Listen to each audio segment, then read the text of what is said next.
Hello प्यारे दोस्तों, स्वागत है आपका इंटरव्यू क्लासेस में। बात करेंगे कक्षा 8th के सामाजिक विज्ञान के मॉडल पेपर के बारे में, जो आपको 2024 में बोर्ड एग्ज़ाम देना है। उसके लिए किस प्रकार की बुकलेट आएगी। बुकलेट का मतलब हुआ कि आपको बिल्कुल ऐसा ही प्रश्न पेपर मिलेगा और आंसर्स भी आपको इसी में लिखने हैं, ठीक है ना।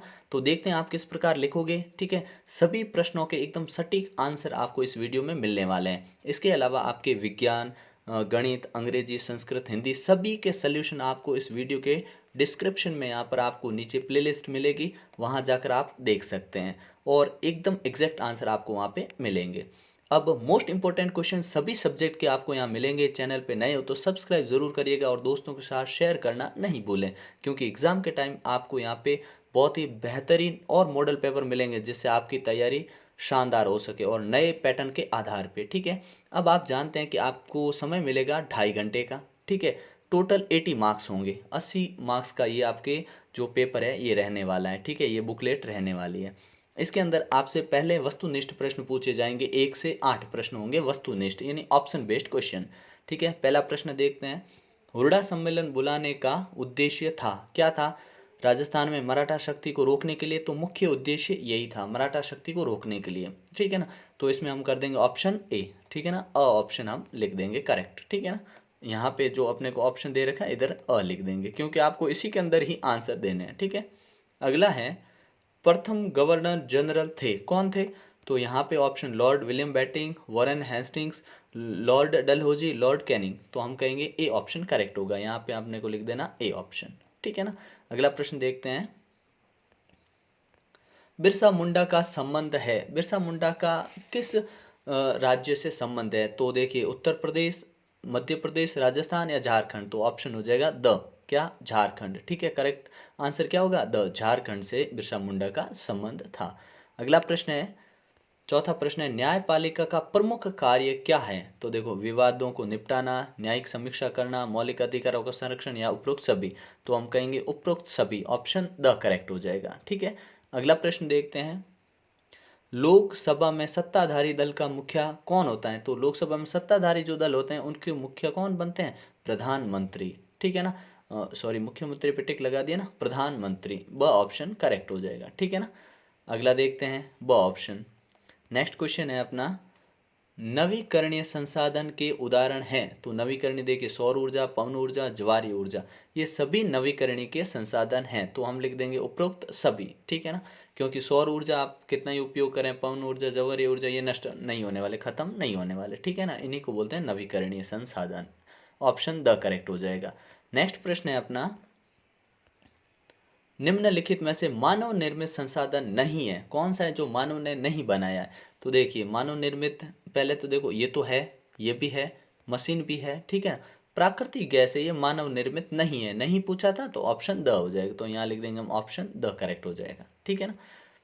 लास्ट जो अपना एमसीक्यूज क्वेश्चन है वो इस प्रकार है कि भारत सरकार ने आदिम जनजाति समूह की सूची में राजस्थान की किस जनजाति को शामिल किया है। किसको किया है, भील, गरासिया, मीणा या सहरिया। तो किसको शामिल किया है, सहरिया को किया है, ठीक है ना। ऑप्शन द करेक्ट कर देंगे, ठीक है। अगला क्वेश्चन देखते हैं। यहाँ पर आपके एमसीक्यूज पूरे होते हैं, ठीक है ना। उसके बाद में आपसे जो क्वेश्चन पूछे जाएंगे वो खंड ब होगा, अति लघुत्तरात्मक प्रश्न, जिसमें आपको मिलान वाला प्रश्न मिलेगा, ठीक है ना। यहाँ पे हर प्रश्न मिलान का आधा नंबर है और ये 2 नंबर का प्रश्न होगा। अभी तक सारे क्वेश्चन जो थे 1-1 मार्क्स के थे और 8 नंबर के क्वेश्चन आप कर चुके हैं, ठीक है। अब 2 नंबर का आपके पास क्वेश्चन आया। क्या प्रश्न है, मस्केट। तो ये मस्केट क्या होता था। तो मस्केट होता था अपने जो पैदल सैनिक द्वारा इस्तेमाल की जाने वाली बंदूक को मस्केट कहते थे, ठीक है ना। इससे मिला देना है, ठीक है। आपको इस बुकलेट में ही मिलाना है, ठीक है। जो आपको एग्जाम में दी जाएगी उसी में मिलाना है, ठीक है।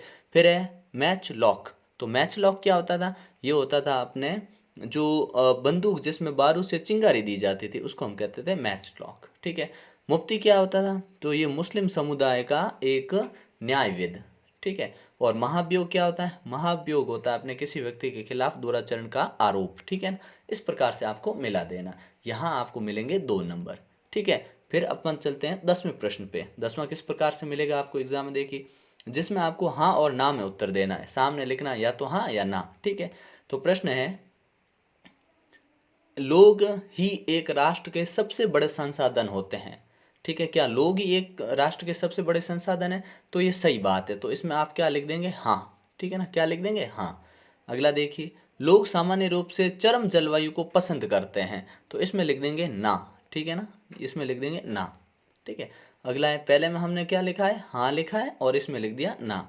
अगला है, खनिज निक्षेपों वाले क्षेत्र अधिक घने बसे हुए होते हैं। हाँ बिल्कुल, हाँ, जहाँ खनिज ज़्यादा होंगे आबादी भी ज़्यादा होगी। फिर औद्योगिक क्षेत्र रोजगार के अवसर नहीं प्रदान करते हैं, ऐसा नहीं है, प्रदान करते हैं, तो ये बात झूठी है, तो हम कहेंगे ना। ठीक है ना, इस प्रकार से आपको ये लिख देना है, सामने आपको यहाँ बॉक्स में फिल करना है। ठीक है ना, अगला प्रश्न देखते हैं, न्यूनतम वेतन कानून से क्या अभिप्राय? अभी 2 नंबर के सवाल चल रहे हैं। ठीक है ना, तो इसका उत्तर क्या लिखेंगे कि इस कानून के अनुसार कुशल और अकुशल श्रमिकों को दी जाने वाली मजदूरी निर्धारित की जाती है। ये एक ऐसा कानून होता है जिसमें चाहे मजदूर कैसे ही उसकी न्यूनतम वेतन होना ही चाहिए। ठीक है ना, ये ऐसा नहीं हो कि कोई मजदूर है, काम कर रहा है, उसको काम नहीं मिल रहा था, तो कोई आदमी उसको अगर उसकी 500 रुपये मजदूरी बनती है और उस काम नहीं होने के, जिसके मेरे को तेरे को 200 ही दूंगा, तुझे 200 ही मजदूरी दूंगा, ऐसा नहीं होना चाहिए। ठीक है ना, इसे बोलते हैं न्यूनतम वेतन कानून। ठीक है। अगला क्वेश्चन देखते हैं, महिला सशक्तिकरण की आवश्यकता के कोई 2 कारण लिखिए। तो देखिए, पहला कारण महिलाओं को पुरुषों के समान अधिकार देना और महिलाओं को सक्षम बनाना। ये 2 आप लिख सकते हैं, खूब सारे हैं तो आप 2 लिख सकते हैं, अपनी बुक में शानदार ढंग से दिए हुए हैं। ठीक है ना, तो आप कोई भी 2 लिख सकते हैं। ठीक है ना, आपके लिए मोस्ट इंपॉर्टेंट मैप कौन सा है, सारे क्वेश्चन आपको यहाँ पे बेहतरीन कंटेंट मिलेगा, इसलिए चैनल को सब्सक्राइब जरूर कर लीजिएगा, है ना। ये भी 2 नंबर का क्वेश्चन एक एक। ठीक है ना, अगला क्वेश्चन आते हैं जिसमें है अपने सन 1857 में मेरठ की छावनी में सिपाहियों को नई कारतूसों पर क्यों ऐतराज था? ठीक है, ये 2 नंबर का क्वेश्चन। तो ऐतराज क्यों था?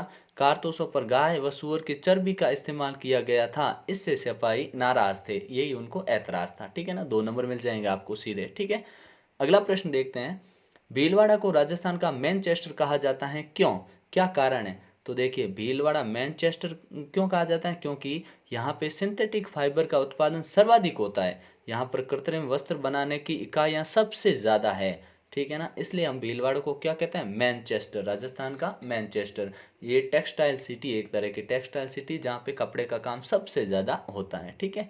अगला प्रश्न है, ईस्ट इंडिया कंपनी ने भारतीय किसानों पर नील खेती करने हेतु दबाव डालते थे, क्यों? क्या कारण थे, स्पष्ट कीजिए। तो हम जानते हैं कि नील की खेती है ना, जमीन को बंजर करती है, और भारतीय किसान अपने खाने के लिए अनाज बोते थे। ठीक है ना, नील की खेती से भूमि भी खराब होती थी और उनको ज़्यादा लाभ नहीं होता था, लेकिन क्योंकि यूरोप में नील की मांग बहुत ज़्यादा थी और कंपनी अपने लाभ के लिए इसकी खेती करवाते थे भारतीयों से, और अपने लाभ के लिए उसको बेचते थे, इसलिए इस प्रकार से वो दबाव डाला जाता था। ठीक है ना। अगला प्रश्न देखते हैं, निर्वाह कृषि के प्रकारों का वर्णन कीजिए। ये भी अपने कितने, 4 नंबर का क्वेश्चन है। ठीक है ना, अभी ये जो अपने 15 से जो क्वेश्चन स्टार्ट हुए ये 4 नंबर के हैं, ये 4 नंबर का था और ये भी 4 नंबर का है। ठीक है, तो इसका आंसर कैसे लिखेंगे? देखिए कि निर्वाह कृषि के प्रकार, निर्वाह कृषि होता है क्या है, इसमें सिर्फ परिवार का पालन पोषण हो पाता है, ऐसी कृषि जिसमें सिर्फ परिवार के खाने लायक ही अनाज उत्पादित हो पाता है, उसे निर्वाह कृषि कहते हैं। ठीक है, ये 2 प्रकार की होती है, एक तो गहन निर्वाह कृषि और एक आदिम निर्वाह कृषि। ठीक है ना, ये याद रख लीजिए, हूबहू क्वेश्चन आपको बोर्ड में भी मिल सकते हैं। ठीक है, तो गहन निर्वाह कृषि क्या होता है? साधारण औजारों के साथ अधिक श्रम से खेती की जाती है, मतलब साधारण औजार होते हैं, पुराने औजार होते हैं और बहुत ज़्यादा मेहनत लगती है, उसे गहन निर्वाह कृषि कहते हैं। और भूखंड दोनों में छोटे होते हैं, इसमें भूखंड दोनों ही प्रकार, निर्वाह कृषि के लिए जमीन कम होती है तभी वो एक परिवार का ही पालन पोषण कर पाते हैं, है ना। तो यहाँ पे आदिम निर्वाह कृषि क्या होता है? यह परिवार और सामुदायिक श्रम की मदद से की जाती है। ठीक है, और इसमें भी औजार होते हैं, वो हल्के फुल्के औजार, साधारण औजारों का इस्तेमाल किया जाता है और भूखंड छोटे होते हैं। ठीक है ना। अगला प्रश्न देखते हैं, उद्योग शब्द का अर्थ स्पष्ट करते हुए कच्चे माल आधारित उद्योगों का वर्णन कीजिए। तो उद्योग क्या होता है? किसी क्षेत्र विशेष में भारी मात्रा में सामान निर्माण, मतलब सामान बनाना उद्योग कहलाता है। जब आप सामान बनाते हैं किसी क्षेत्र विशेष में अधिक मात्रा में, अपने उपयोग से, पर्सनल उपयोग से ज़्यादा बनाकर बेचते हैं, उसको हम क्या कहते हैं? उद्योग कहते हैं। ठीक है, और कच्चा माल आधारित उद्योग क्या है? देखिए, कृषि आधारित उद्योग ये कच्चा माल आधारित उद्योग है। खनिज आधारित उद्योग ये भी खदानों से जो हम निकालते हैं वो हो गया। ठीक है, वन आधारित उद्योग जैसे पेड़ पौधों से हमें कागज मिलता है उससे। ठीक है, तो ये अपने कच्चे माल आधारित उद्योग हैं। ठीक है ना, इनका ध्यान रखिएगा, इंपॉर्टेंट क्वेश्चन है ये, 4 नंबर का क्वेश्चन। फिर आगे बढ़ते हैं, अपने को मिलेगा 18वां क्वेश्चन। ठीक है, इसमें दो पार्ट कर रखे हैं, 18 का ए भाग बी भाग, ये भी 4 नंबर का, दोनों में दो दो नंबर दिए हुए हैं। ठीक है ना, तो 18वें का पहला देखो कि कल्पना कीजिए आप, ये है ना लॉजिकल क्वेश्चन पूछे जाते हैं, अगर आपने चैप्टर ढंग से पढ़ा है तो ऐसे कुछ क्वेश्चन पूछे जाएंगे आपसे। तो 1857 के दशक में एक गरीब परिवार में पैदा हुए हैं। उस समय सरकार द्वारा संचालित पाठशालाओं के कोई दो राय दें, किस प्रकार की हुआ करती थी। तो देखो, उस समय जो पाठशालाएं होती थी उसमें कक्षा की समय सारणी में ढील था, इसलिए गरीब के बच्चे में ना स्कूल जा सकते थे, क्योंकि हर समय उधर गरीब बच्चों के पास घड़ियां नहीं होती थी या घर में घड़ी हुआ नहीं करती थी, टाइम देखने में दिक्कत होती थी। तो ये समय जब भी जाते ना चलता था, स्ट्रिक्ट नहीं हुआ करती थी स्कूल, है ना। और फीस कम ली जाती थी गरीबों से, गरीब होते हैं उनसे फीस कम ली जाती कि भाई गरीब है इनसे फीस कम लो, और तब स्कूल जाना संभव हो पाता था उनके लिए। ठीक है ना, तो ये कारण आप लिख सकते हैं। अगला है, प्राथमिक पाठशालाओं में प्रवेश के बाद आगामी कक्षाओं में आधे बच्चे विद्यालय छोड़ देते हैं, दो कारण लिखिए। तो देखिए, सिंपल से कारण है क्या, कभी कभी तो विद्यार्थियों की आर्थिक स्थिति खराब होती है जिससे उन्हें मजदूरी करनी पड़ती है, इसलिए स्कूल छोड़ देते हैं। कभी कभी स्कूल के प्रति गलत या खराब रवैया होने के कारण भी वो स्कूल से ऊब जाते हैं और स्कूल को छोड़ देते हैं, ये भी पॉसिबिलिटी हुआ करती थी। ठीक है ना, अगला प्रश्न देखते हैं। तालिका को पूर्ण करना है और ये भी आपके 4 नंबर का है। तो देखिए, कौन से राजनीतिक दल अभी सत्ता में हैं अपने राज्य सरकार में और केंद्र सरकार में।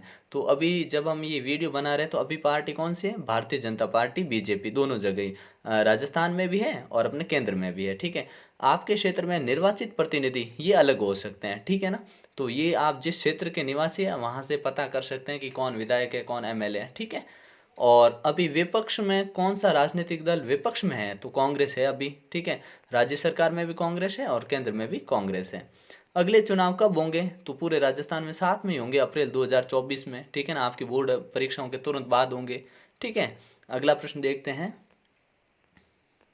नेक्स्ट है, ऐसे मौलिक अधिकार बताइए जिनका कोई व्यक्ति अपनी प्रतिष्ठा और समता परख व्यवहार पर जोर देने के लिए प्रयोग करे। तो ऐसे देखिए, समानता का अधिकार और स्वतंत्रता का अधिकार। ठीक है ना, ये दो अधिकार हैं। ठीक है, अगला देखते हैं।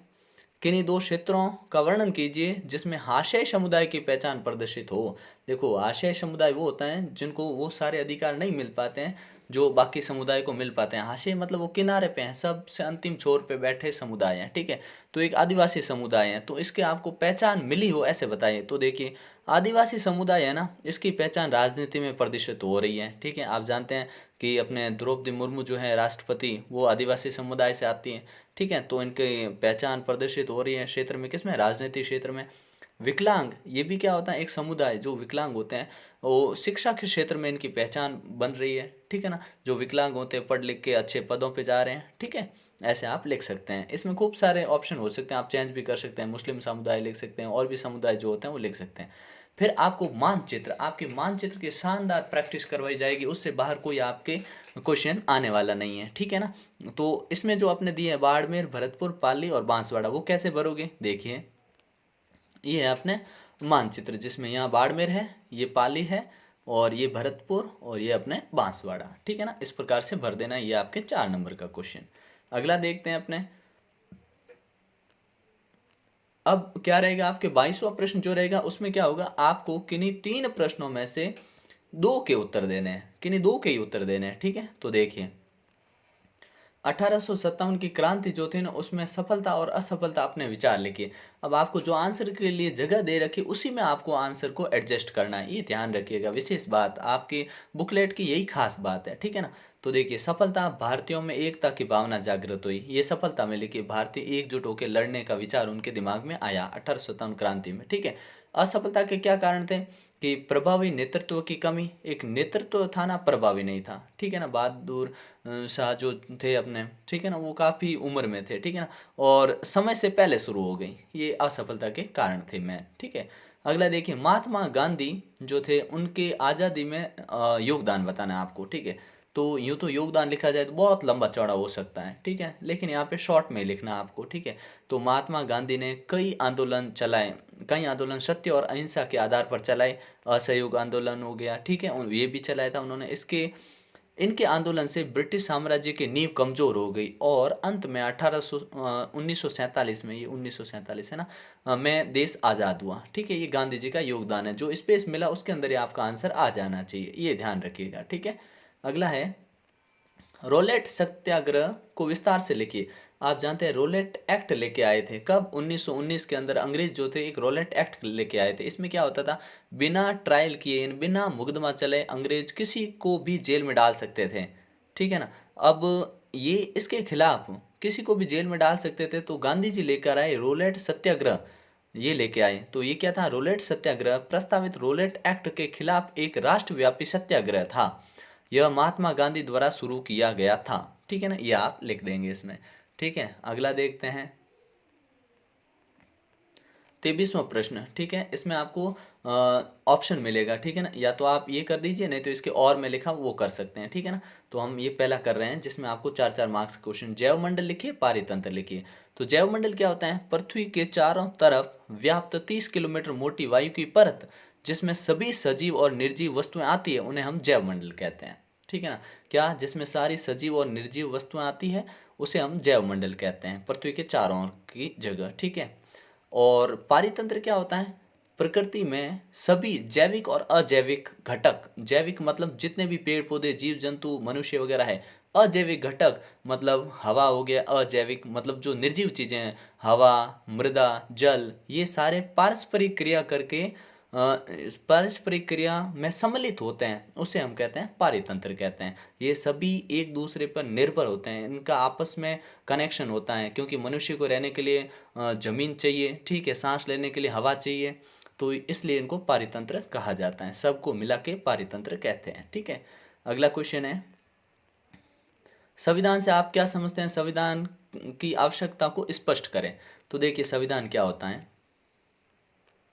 संविधान कुछ बुनियादी नियम जिनका पालन नागरिक व सरकार दोनों ही करते हैं, उन्हें हम संविधान कहते हैं। जिनका नियम का पालन सभी करते हैं। ठीक है ना। और आवश्यकता क्यों है? कि देश को सुचारू रूप से चलाने के लिए जरूरी, लोग और नागरिकों को अधिकार देने और उनकी रक्षा के लिए जरूरी है संविधान। सरकार को दिशा दिखाने के लिए भी संविधान जरूरी है। ठीक है ना, तो ये आपको संविधान की आवश्यकता लिख देना है यहाँ पे। ठीक है ना, इस प्रकार से आपको आंसर देना है। फिर अपना लास्ट प्रश्न रहेगा 25वां। ठीक है ना, 25वें में यहाँ आपको आंसर देना, ये लास्ट रहेगा। तो देखिए 25वां क्वेश्चन क्या है कि दिए गए प्रश्नों में किन्हीं आपको दो के उत्तर लिखने हैं। ठीक है ना, आपको 3 दे रखे हैं, आपको किन्हीं 2 के उत्तर देने हैं। तो देखिए पहला क्या है कि राजस्थान के महत्वपूर्ण भौगोलिक और प्राकृतिक पर्यटन स्थलों का वर्णन करें। दूसरा है सड़क सुरक्षा नियमों का विस्तार से लिखें, या सामुदायिक स्वच्छता में विद्यार्थी क्या क्या भूमिका निभा सकते हैं। तो हम इन दोनों का आंसर देखेंगे। ठीक है ना, तो देखिए हम पर्यटक स्थल देखते हैं या अपने जो भौगोलिक स्थान है वो देखते हैं ना। तो देखिए कुछ यहाँ लिखे हैं, केवला देव राष्ट्रीय उद्यान जो भरतपुर में है, जंतर मंतर जयपुर में है, रणथंभौर का किला सवाई माधोपुर में, गागरोन का किला झालावाड़ में। ठीक है, ये पहले का। दूसरा है अपने नियम क्या ध्यान में रखने चाहिए। तो देखिए सीट बेल्ट और हेलमेट पहनना आवश्यक है, गति सीमा का ध्यान रखा जाना चाहिए, शराब पीकर गाड़ी नहीं चलाना चाहिए। इसमें आप और भी लिख सकते हैं, लेकिन क्योंकि आपकी जितनी जगह दे रखी उसी में आपको आंसर लिखना, तो इस प्रकार से आप आंसर लिख सकते हैं। ठीक है, तो चैनल पे नए हो तो सब्सक्राइब जरूर कर लीजिएगा। आपको सभी सब्जेक्ट के इस टाइप से आंसर मिलेंगे उनके, और एग्जाम के टाइम आपको बहुत ही शानदार तरीके से हर टॉपिक पे और हर चैप्टर के इंपॉर्टेंट क्वेश्चन और मिलेंगे। ठीक है ना, तो मिलते हैं नेक्स्ट पार्ट में, तब तक के लिए जय हिंद जय भारत।